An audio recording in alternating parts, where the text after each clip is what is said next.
Hello everyone and welcome to another Starcraft 2 match. This is going to be game number 2 between Skutt spawning as a green Zerg and his opponent's going to be MadFrog spawning as a red Zerg. The map's going to be Lost Temple and let's see what's going to happen here. So Scott's going to be wishing have fun and MadFrog's going to be saying good luck and good game. If you didn't see game number 1, please check it out. It was a pretty short game, but MadFrog really did with his speedlings, really great job. And if you're a Zerg player, you probably want to check this out, check the game out, because you kind of want to do the same tactics that MadFrog did, because it was working really well with the speedlings. And yeah, you just gotta watch the game. It was pretty cool. And both players are gonna be scouting in a correct way, and they're gonna be like, "What's up? What's up?" These guys are like, "Yep, I'm going to your base. You're going to mine. What are we gonna do now? Nothing. We can't do nothing about it." And Scott really needs to start. He kind of went for a really early hatchery. Not really early, he went after the spawning pool, but he didn't really get any gas like MadFrog did, and he got a really speedlings, and speedlings do their job really well in this game. You gotta be using speedlings if you're playing as a Zerg player. Really good advice for everybody over there. And MadFrog's not really getting anything. Both players are just kind of getting as many drones as they can, trying to get a good economy going over here. And oh, Scott actually going for the same thing MadFrog did the first game, getting a really early extractor. So he might gonna go for the speedlings again, trying to really go see what MadFrog's gonna go for, because he sees that MadFrog doesn't have any gas really, and MadFrog should be seeing that extractor is going down from Scott, so he needs to start getting his own extractor to deal with the speedlings, and a spawning pool going down from Scott right next to the hatchery, just gonna be chilling over here. Two bodies are gonna be relaxing, and MadFrog's still not getting anything. He has like 17 drones and there's still like no spawning pool, and MadFrog instead of getting a really early hatchery.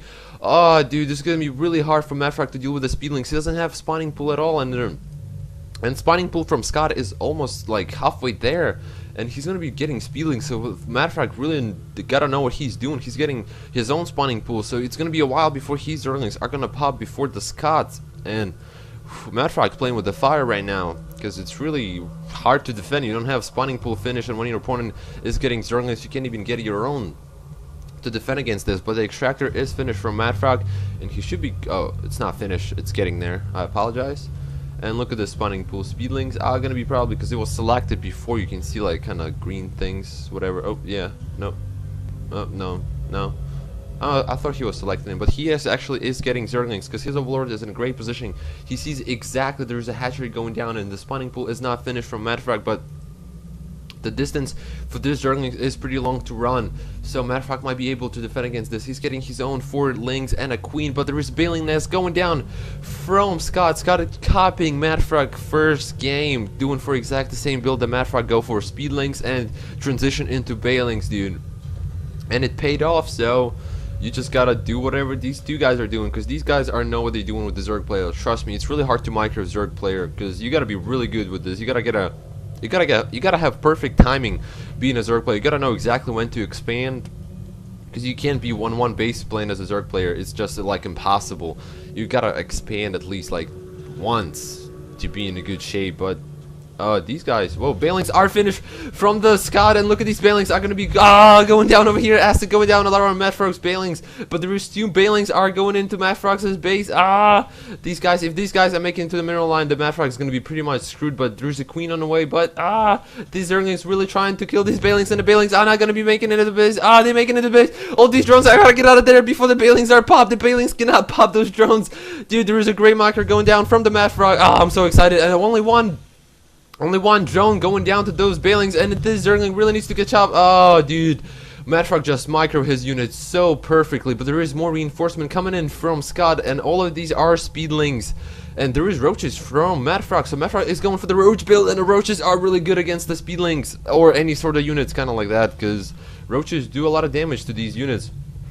But there is more speedlings on the way, and there's going to be 6 roaches coming in from MadFrog, and these 6 roaches should be able to defend against this. And these guys are being kind of annoying a little bit over here, but the roaches are going to be setting down by the hatchery, and the Zerglings are going to try to make it in, but no, roaches are going to be defending against this. And there is, whoa, 4 Balings coming in from Scott, but the roaches are in a perfect position, and the Balings do not do a lot of damage to the roaches at all, and all the Balings are popping down, and there is only speedlings left, and one Baling are gonna try to sneak in behind it over here, and MadFrog really needs to snipe that Balings before they pop the drones. I don't think it did a lot of damage, but it still popped pretty much a lot of units. MadFrog doing a really good micro, but still there is Zerglings somewhere. I can hear them making the noise. But no, oh, you gotta kill that Bailing dude before it morphs in. Kill it, dude. And Speedlings are gonna be focusing down on the MadFrogs. Hatchery and a hatchery might gonna go down, but the roaches are in good position, and one roach are gonna be getting surrounded, and it is gonna be going down. And it's kind of funny how the roaches died to the Zerglings. Every unit died differently to the unit whatever they kill. And look, oh, dude, and Spinecrawler is gonna be going down. So Skutt thinks he's kind of in trouble because roaches are really effective against the Speedlings, and a queen is going to be doing its job, spawning more larvae and focusing down on this overlord. This body is going to go down pretty soon because there is really not much he can do. And Speedlings are actually going to be turning around because they saw the amount of roaches that MadFrog has, and MadFrog is going to be pushing down towards the middle of the map, trying to gain some map control. And Spinecrawlers are going down from Skutt, so Skutt feeling really kind of scared, I guess. He doesn't feel really well with the Speedlings build like the MadFrog did the first game. And look how many roaches is coming in from MadFrog. That's a lot of roaches to deal with. You do need those Spinecrawlers to deal with these guys, and this overlord is gonna go down. It's probably gonna put Skutt into the supply block. Kinda gotta catch your breath over there. And look at these guys. The roaches are going to be focusing down on the lanes pretty fast, and there's more reinforcements should be coming in from MadFrog, and there is really way too many roaches for Skutt to deal with especially with the Speedlings. If he had more Speedlings to deal with this, he needs more Speedlings because roaches do a lot of damage. And look, these guys are just going around the Spinecrawlers and going to be going down into the mineral line, focusing down on the queen. Queen is going down instantly to the roaches, and MadFrog's going to try to micro his roaches as much as he can. Skutt's going to be moving the Spinecrawler, which is really bad idea, and MadFrog is going to be focusing down on the not on the Bailing next extractor, but he's still focusing down on the buildings. If this extractor going to go down, doesn't really do a lot of damage, but the Bailing's nest might going to go down, and MadFrog is making into mineral line off Skutt. And Skutt tried to copy MadFrog's build, but it's not going to work, and I think Scott's going to be GG'ing because there's really way too many roaches to deal with. Look at these guys are doing so much damage. All the drones are going down from Skutt, and Scott's going to be GG'ing. So this has been game number 2 between MadFrog and Skutt, and thank you for watching.